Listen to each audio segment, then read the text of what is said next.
All right, welcome everybody to our very first You Can Rent Me podcast. I'm your host, Brandon Bartron, and I've got a very, very special guest with us to get this series going. First off, I'm super excited to get the podcast going.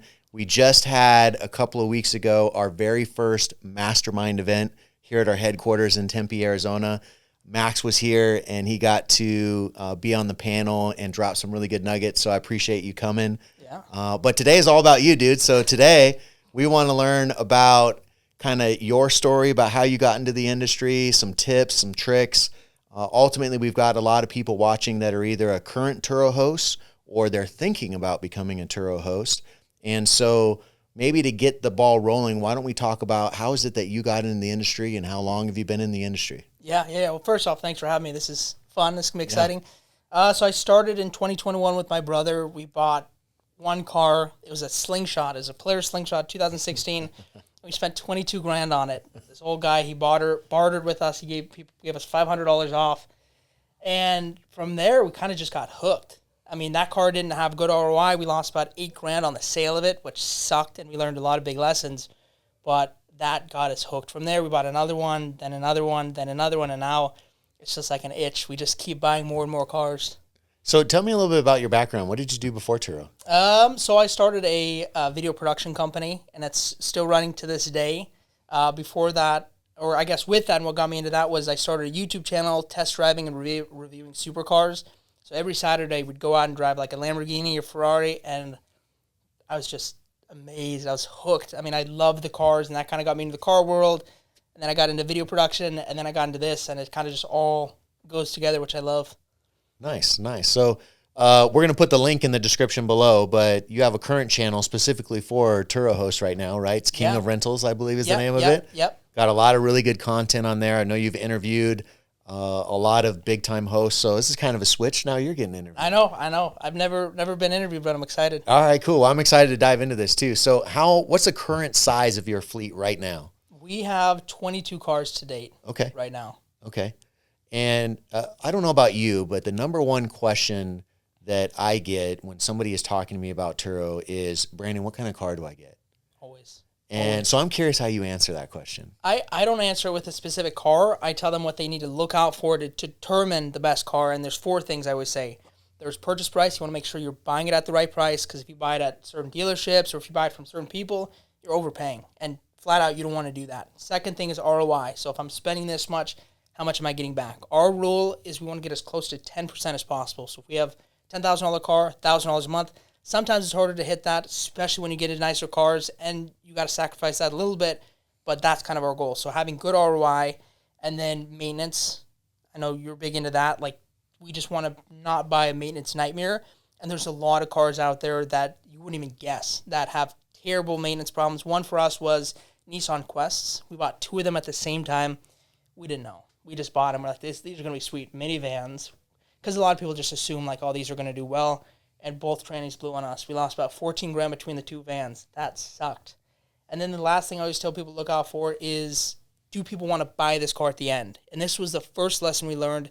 Our Slingshot, nobody really wants to buy those. Like, who's honestly out there looking for a Polaris Slingshot? I want to buy one today. Not a big market when you look at Toyota or Prius or literally any other brand versus that. So that made us realize, because it took 6 months to sell, we lost $8,000, that you need to buy something that people are going to buy from you at the end of it, and you're going to not lose a ton of money. And last thing, I guess the 5th thing is depreciation. Don't want to lose your butt. A lot of people they haven't learned any of these lessons, and it's going to hurt, or it does hurt. Yeah, that's the thing with Turo is lessons are costly. You know, you can't just take a car back to the bank and go, oh, sorry, this doesn't work on Turo. Can you take it back? It just doesn't work that way. You're stuck with it. Yeah, and there's a lot of upfront things that people need to do. People just like watch a single video, or their friend will tell them something, and they're like, okay, I'm going to go buy a car today. I think this car will do well. But there's so many things to research. There's so many things you have to do beforehand, and you pay for it. I mean, you call it dummy tax, and that's what it is. If you don't do your research, you're paying in 2 ways. You're paying in the time beforehand to do the research, or you're paying in the actual money that it costs you at the end once you learn that mistake. Yeah. It's essentially knowledge, which is the pre, or experience, which is the costly post. Yeah. Right. Now, it's always best to learn both. And there's certain things you just can't avoid. Like, there's nothing online that would have saved me from knowing that an automatic headlight, Lotus Evora, wouldn't work out, right? It didn't have automatic headlights. Yeah. So the battery would go dead on every single customer and we'd have to tow it. It was a mess. But there is a lot of stuff online, and that's what I really respect about you is you put a lot of time, effort, and energy into creating great videos for whether they're new or even me. I watch your videos on just really good insights. So what made you decide you wanted to create all these videos? I've always liked creating videos. I mean, I have the video production company, but I just always thought, I mean, I'd watched a ton of videos before I got into Turo, but I didn't get all the information. People would drop like little pieces, but you wouldn't get like all of the information. You're like, I'm missing so much. So I was like, I'm just going to do it. I'm going to give everybody everything that we know for free. I don't need anything back. I don't even run ads on my channel like I can right now, but I'm not in it for that. I want people to learn as much as they can. And I mean, we're all growing together. It's true. It is. I mean, even though Turo has been around for a decent amount of time, the amount of people that are actually turning it into a business and getting past that 10 car mark, we'll call it, is really a select few. Yeah. And if you're going to get to that point, you've really got to invest. And I'm not talking just financially. I'm talking learning all the ins and outs in Turo, because there's a lot to it. Yeah. You know, I think some people think it kind of reminds me of when I got my pilot's license. I thought, oh, cool, I'll just get in there and push some buttons and I'll be good. And then you get in there and there's literally like 1,000 buttons and none of them are even labeled. And you're like, oh my gosh, this is going to be a rough road. And I think a lot of people are doing that. They're like the analogies, they're just kind of thinking they're going to get on Turo and fly the plane without knowing when any of the buttons work and figure it out when they get up in the air and they're crashing and burning, you know? That's 100%. Yeah. People always do that. And there's a lot of barriers that people run into. And there's obviously two people. You either pass the barrier and you learn from that lesson, or you just say, this isn't for me. And there's, of course, a lot of people backing out and saying, they hit this barrier, whether it's they made a mistake or something bad happened, and they're like, okay, I'm out of this. Like, this isn't for me. Or they push past and adapt. That's something I'm always trying to do, because you can't just buy a bunch of cars, put them up, and just, come on, I hope they make money this month. You have to always adapt. Like, I have a spreadsheet that I look at all the time, and it's ROI versus cost versus depreciation. I'm looking at what's the best performing cars. The cars that aren't performing for the same price that other ones are, I'm going to sell those ones and buy the good ones. I mean, I'm always trying to adapt our fleet, because it's an ongoing process. It's not just a set it and forget it type of business. Yeah. I think a lot of people think when they get into Turo, it's a franchise and they're going to be handed a playbook that tells them how to do everything. And then they go through the school of hard knocks of realizing I have to create my own systems and tools for everything. And this is really the main reason why I took the time to create a course for everybody, so that I'm like, I guarantee you all these mistakes that I'm making, everybody else is making too. And, or I could just be that dumb, it's possible. And so I thought, man, a course of just laying out all the cards of, hey, don't do this. I tried this, you know, this works really well for me. Do a lot of this is something that was really needed in our space. And I think you do a lot of that in your videos. And I'm sure a lot of people, I mean, I can't imagine all the people you save from making bad decisions just by the videos that you've posted. Yeah. You know? Yeah. And I try, I mean, I'll even do like just kind of free consultation type things with people, where I'll give them like 15 minutes and they can ask me whatever they want. And I get a ton of people that are just so lost. Like, they either don't know where to start, they're looking at buying their first car and they don't know if it's a good decision or not. And I'll kind of like walk them through it. I'll tell them based on my business and what I would do, whether I would make that decision or not. But you're right, there's a lot, I think, of just lost people, and they don't know how to proceed, whether they're just getting started with 0 cars, or they have 5 cars or 10 cars. There's always stages of being lost until, I mean, I'm sure you still have things that you're like learning on how to do, but it's just with scale, you're always learning. Yeah, I mean, if you're scaling, there's no such thing as I figured it out. Yeah, 100%. It's I figured out that part, but now I'm on this part, and while I'm in here, I'm figuring it out, you know? And then once I figure it out, then if you stay there, that's where you mess up, where you get lost in comfort. You just got to keep expanding the bubble, contract, fix your processes. Expand your bubble, contract, fix your processes. And a lot of people just kind of get the amount of cars that they can handle, and then that's just where they're at. Yeah. They get stuck doing that instead of figuring out ways to buy back their time and invest in growing their business. So I love that. the common answer that I get, and if you ask somebody, oh, what car works best on Turo, and even for me, I'm known for Fiat 500s, right? That's my jam. Like, I love Fiat 500s. I've looked in the numbers make sense on it. But really, if somebody gives you a straight answer, you should probably almost doubt, I don't know if that's the right thing, because the answer that you gave is the true answer to the question. Yeah. There's a lot of variables. These are the variables you need to look at. You need to go do your homework to figure out what's best for you. Yeah, and for people that may not understand that, is there's so many different areas. Like, think about all the different states. In every different state, there's a different top-performing car. And some states may be the same, some states may be similar. But then, of course, with those specific cars, there's other determining factors, the depreciation, the maintenance. Yeah, that's such a hard question. But yeah, how far are you away from a major airport? Oh, that's huge. Do you have major seasons? Like, we don't have seasons, right? So we can get a bunch of convertibles. We can get front wheel, rear wheel drive. We don't need the 4-wheel drive for the most part. There's a lot of little nuances that you need to look into. And you're right. It's like market specific. It's use specific. It's depreciate, all this stuff. I hate seeing people on Turo getting a car and then going, cool, my payment's $500, but I'm making $1,000. I'm winning. Always. Like, this is the mindset that I want you guys all to avoid when you're watching this. Like, you're playing checkers and you're going to lose.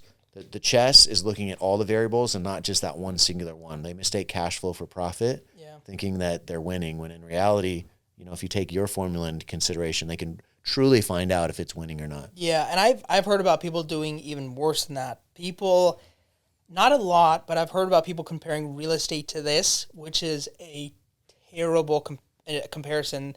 A big thing is, well, I can write off the cars off. It doesn't matter. I mean, it does. Yeah, you're right. Or it doesn't matter, because you can write off any car no matter what you buy if it's for the business. There's always a depreciating factor to it. But then you're right. People will think that they're cash flowing a little bit, and it's not like real estate. I mean, real estate, you're getting appreciation, which is huge. That's one of the biggest reasons that some people get into it, and you're not getting that. So in the end, once people play the real estate game or play that game and they get to the end of, okay, I'm going to sell my car. Oh, Lord, they're in for a treat. Especially if they bought it during the bubble that we had a year ago or so, where everything was really, really high. So I love that you mentioned buying the car right and then exiting the car right. Mm-hmm. Yeah. Is there a particular brand or style of car that you guys go after? Or are you guys kind of exploring all those different ones? I think we're still exploring. We have a pretty decent variety. The most of the same car that we have is Volkswagen Tiguan. They're great. We can buy newer, lower mile cars at a really good price, like 18 to 22,000. We can generate anywhere from like 1,500 to like 1,900 a month. I mean, it's like right in our sweet spot, and people love them. They hold their value really well. Another thing that we look at is, which is in the buy price, the margin from what we bought it for versus what it's worth immediately, because that shows how much time you have versus it's worth what you bought it for. That makes sense. Yeah, okay. And the Volkswagen Tiguan's for us are just like, we have a large margin on that. Nice. I was just looking this morning. We have a Audi Q7. And I was like, man, this thing's performing very, very well. Yeah, we just bought one of those. It's like book solid. Mm-hmm. Solid. Like, we never see it. And since I bought it 2 years ago. Damn. And I'm watching this thing and I'm like, why do I just have one of these cars? So that brings up a good point. Like, give me an idea of, like, some people buy cars and they just kind of get into the motions. Like, how much are you diving into the numbers on your vehicles? And what are some maybe tips that you can give somebody that going, man, I don't dive into the numbers at all? Yeah. I mean, every month for sure. Like, I am always looking at what the cars, similar numbers, what the cars are generating versus what they're worth. I'm looking at depreciation. There's so many factors I'm looking into, not as in-depth as you. I mean, your numbers are like crazy. You're looking at everything, which is great. I mean, the more you can look into things, the better. But I'd say once a month, I'm sitting down and looking at all the numbers and determining, okay, what do we need to buy more of, or what do we need to get rid of here? It's huge. Yeah, I've had a couple of people come to me and they're like, I'm going to go get a really nice car that I want to drive, and then I'm going to put it on Turo. And, I just kind of caution them that, these expensive, nice cars that you see that I have, they're risks. Yeah. They're a lot riskier than getting a standard economy car. And it has a lot of potential to give you a lot of upside, but you have to be okay with absorbing the negative in the event that that doesn't happen. Mm-hmm. So I never recommend anybody to do it the way that I did and just get a bunch of exotics first. I'll be honest with you. I think I got a little lucky because I don't think the market really had anything like that. Yeah. And then all of a sudden it did. So what is your guys' plans for the future? Like 22 is that mark where you're probably, if you're running it yourself, you're running around like crazy, aren't you? Well, we have some part-time people that help us on day-to-day operations. We actually just hired our first full-time guy yesterday, sent in the information. So that's going to be exciting. That's going to take a little bit of stuff off of our plate.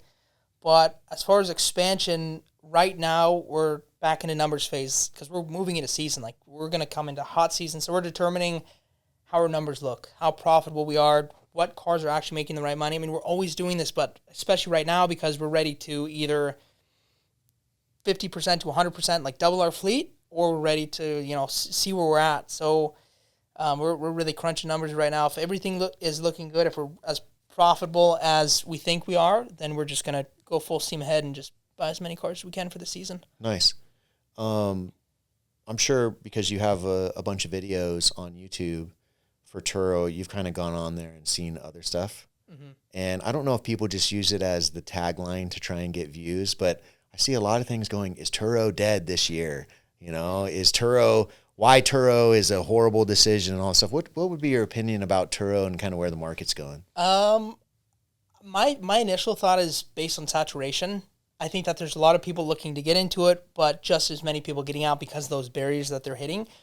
I think that Turo is really strong. They have a really nice infrastructure. They're building. They're still a pretty young company, but I see a lot of potential because a lot of the people that come to us and rent from us, especially new customers, they say, we went to Hertz, we went to Enterprise, and they either canceled the reservation or something happened. And I think they're taking a large portion of the marketplace, and there's just so much untapped potential in, I think, speed and ease.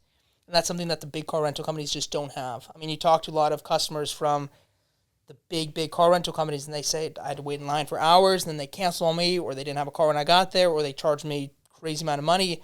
But Turo is nice because it's not like that.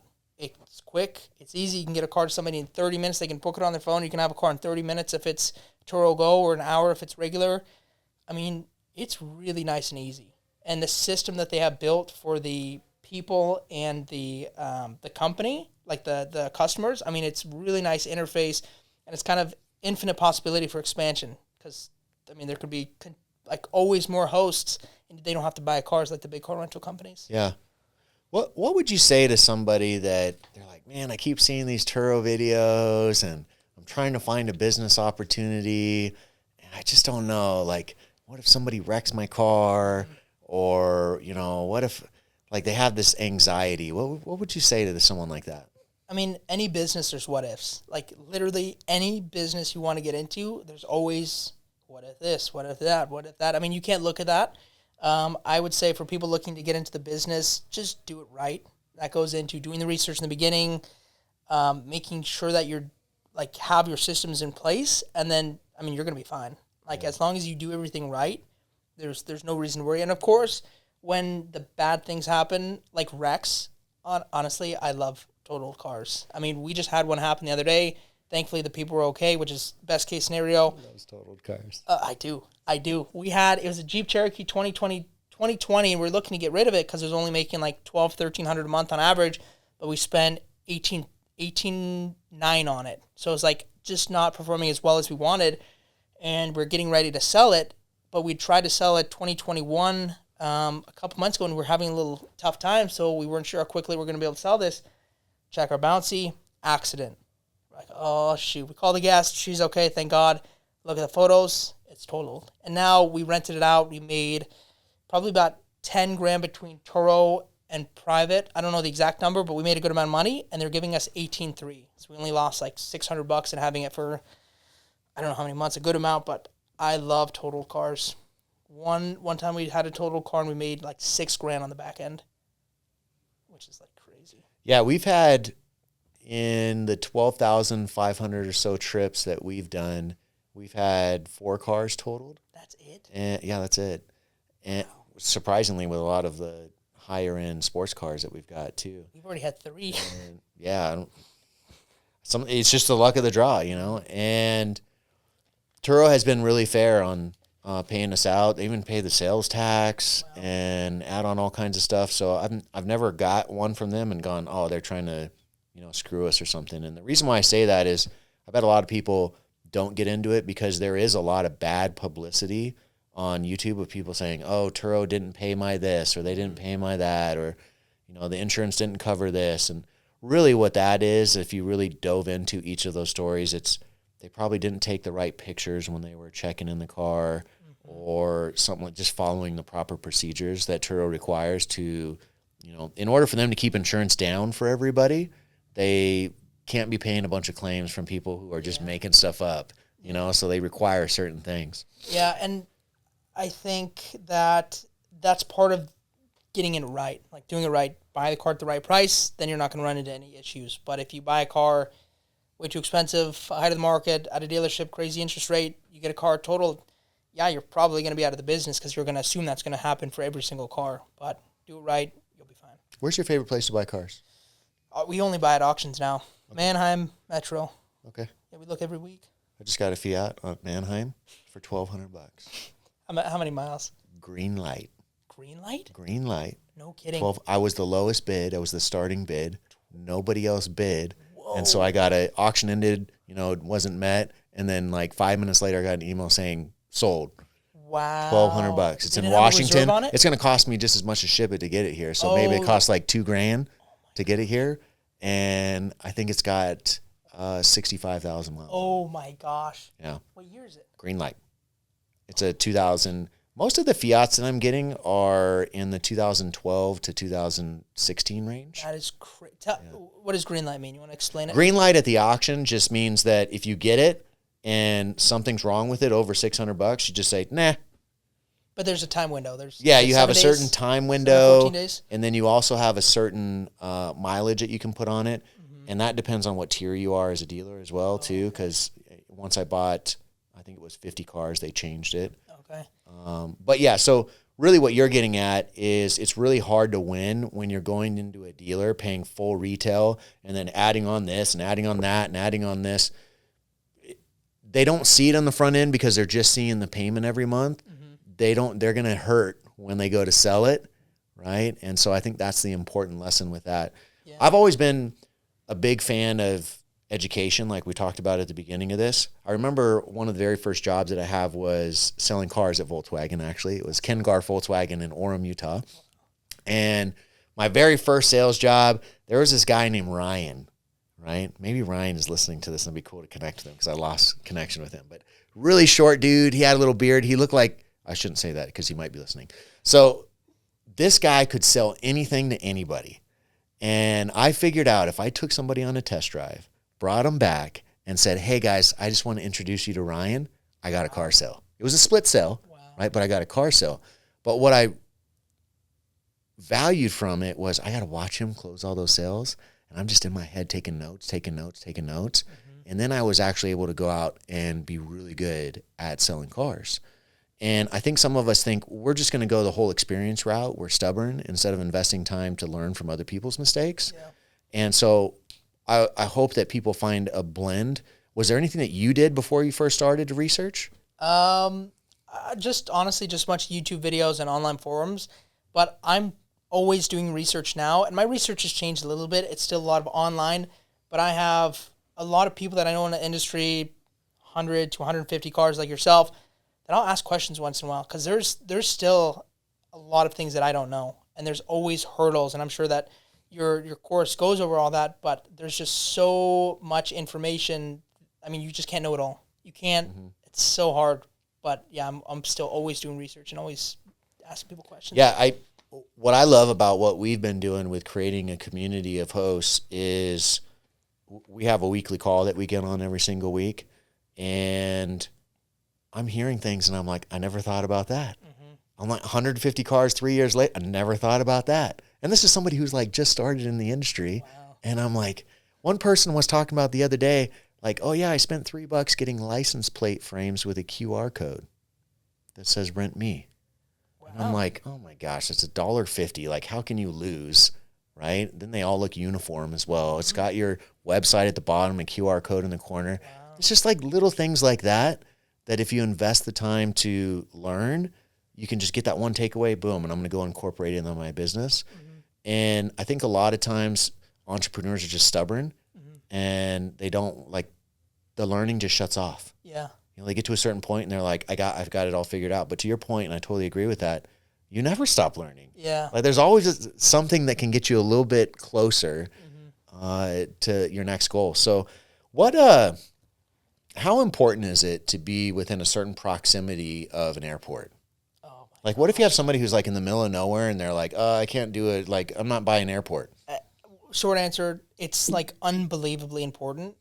Longish answer, I talked to two people back to back. Like I had a phone call with them like 15 minutes apart. Same exact situation. They lived like 45 minutes from an airport. They both had like brand new Toyota Camrys, which are nice cars. And they were playing the cash flow type of game.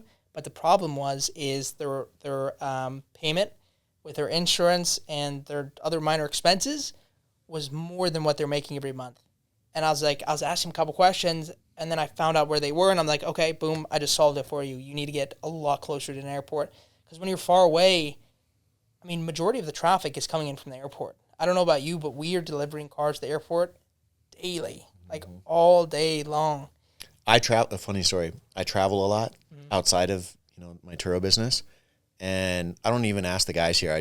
I'll get back and I'll see which one of our cars from the bouncies are at the airport, and I'll just go grab it. I'm like, oh, which one looks nicer? Okay, cool, Escalade. I'll go do that one, and I'll just grab it and bring it back. Yeah. But this is a really common overlooked thing.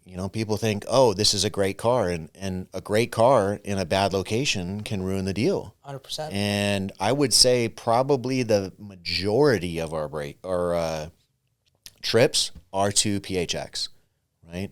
And as I'm like really diving into being at this location, we're about 15 minutes from the airport. Okay.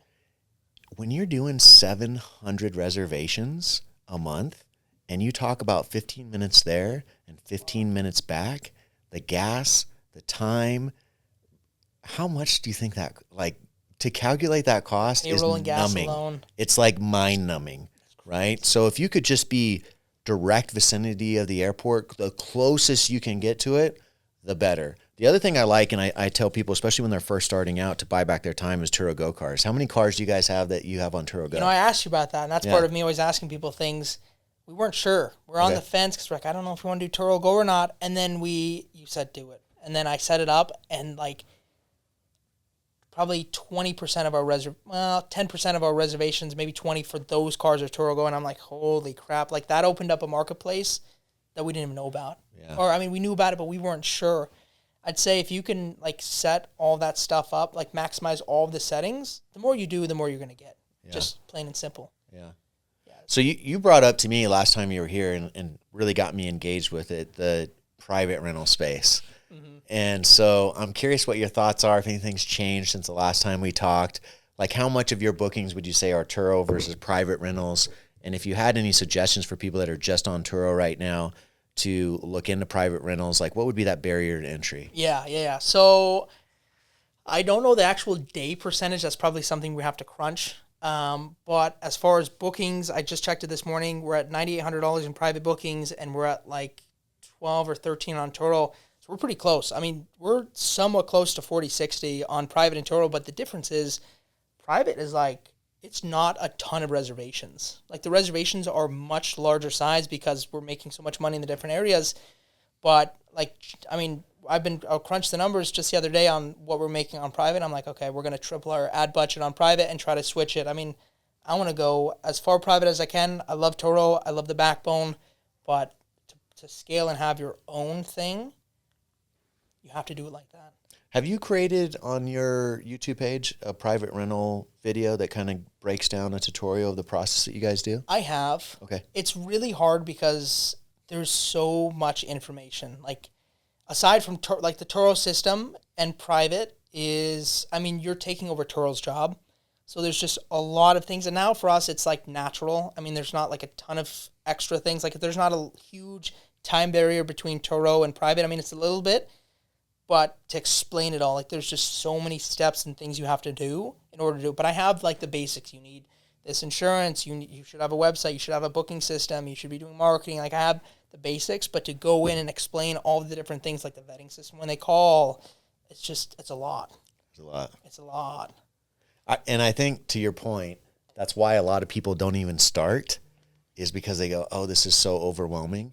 And I think I shared with you that I did private rentals before, and I'm kind of like digging it back up in my head, the amount of legwork it took to create I mean, it's not just a switch. You go, oh, I want to privately rent. Yeah, cool. Here's the keys. Give me your credit card. There's layers on it. And it also gives you a newfound appreciation for Turo and the piece that they handle for us. Yeah. You know, I think it's really easy as Turo host to just jump on the Turo hate bandwagon.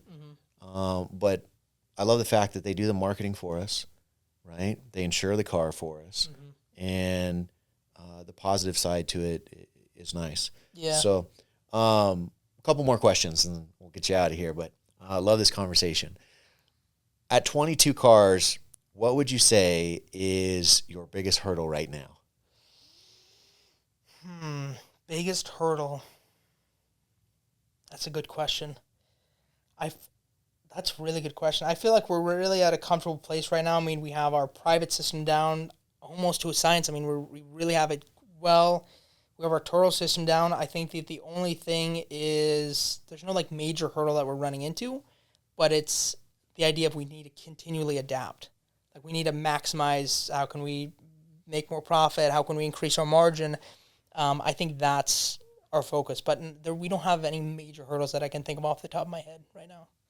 So we follow a different busy season than a lot of the country because of the way the weather is over here. In the summer, I know a lot of people throughout the country are booming and thriving. We had a buddy in Florida that was at the event as well, Destin Cars, and he just crushes it in the summer because everybody's traveling over there. For us, we're hurting in the summer. Summers are tough. It is brutal. Like this summer really kicked my butt. And so what are some of the things that you do to plan your seasons so that, you know, because I think it's very easy.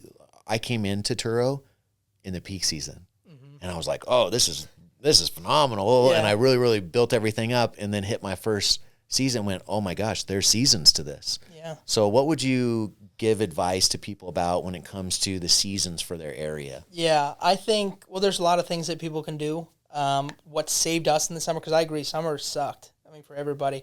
But since we were just kind of getting into private rentals and we're starting to build the system, that was huge. But obviously not everybody can do that. I mean, it's a big process.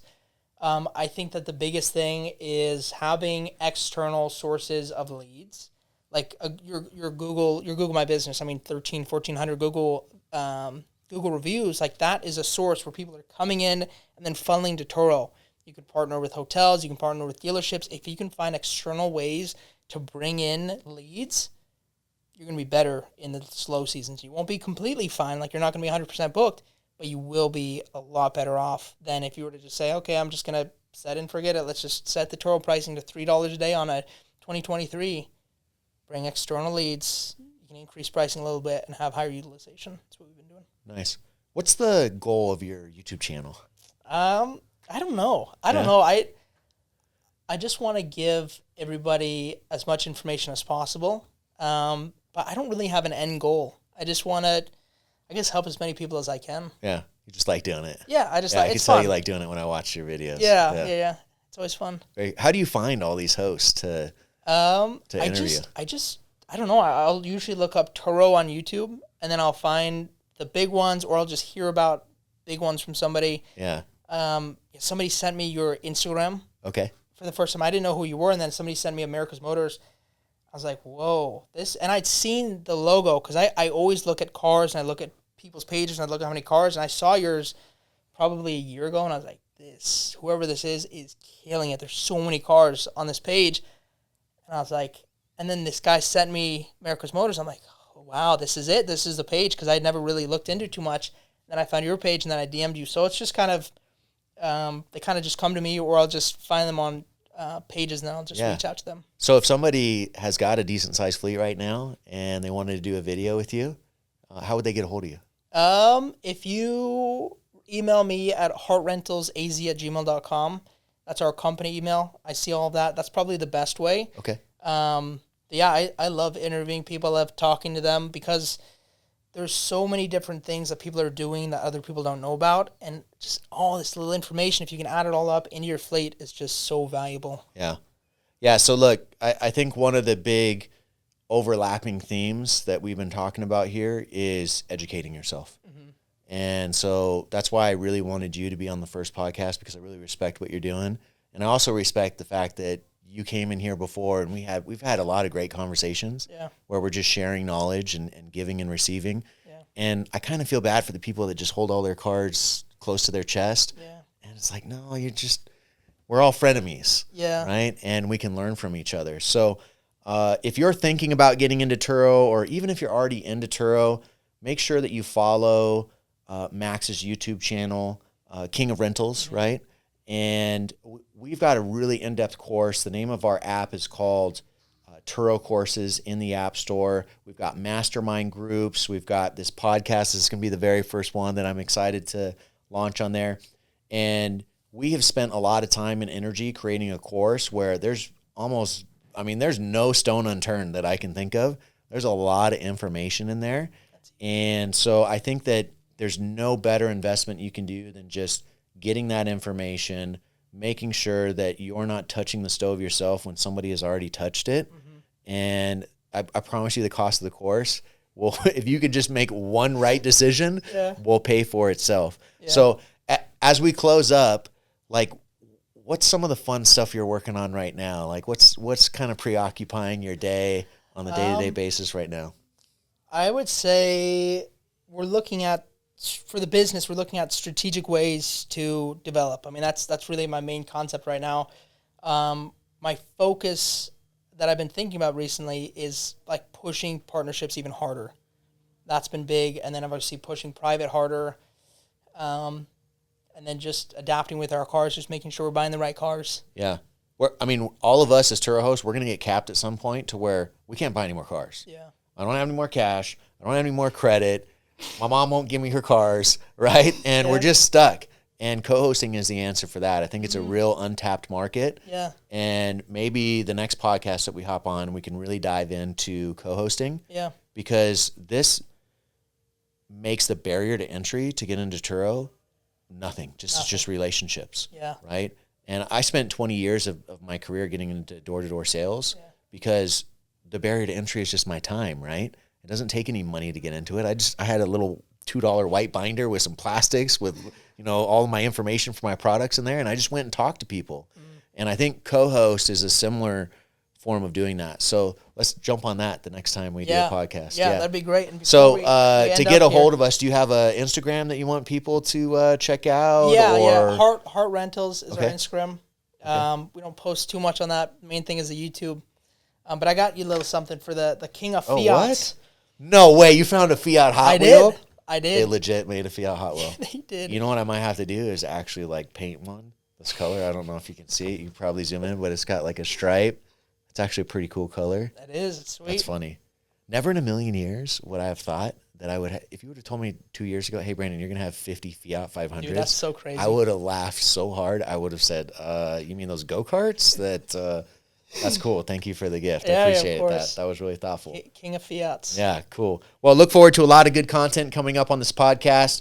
If you made it to the end, super cool. Thank you for investing your time. It shows you're a true 1%er and you want to learn and grow. Make sure to check out our courses. Our website is youcanrentme, all spelled out, .com, and we'll see you on the next one.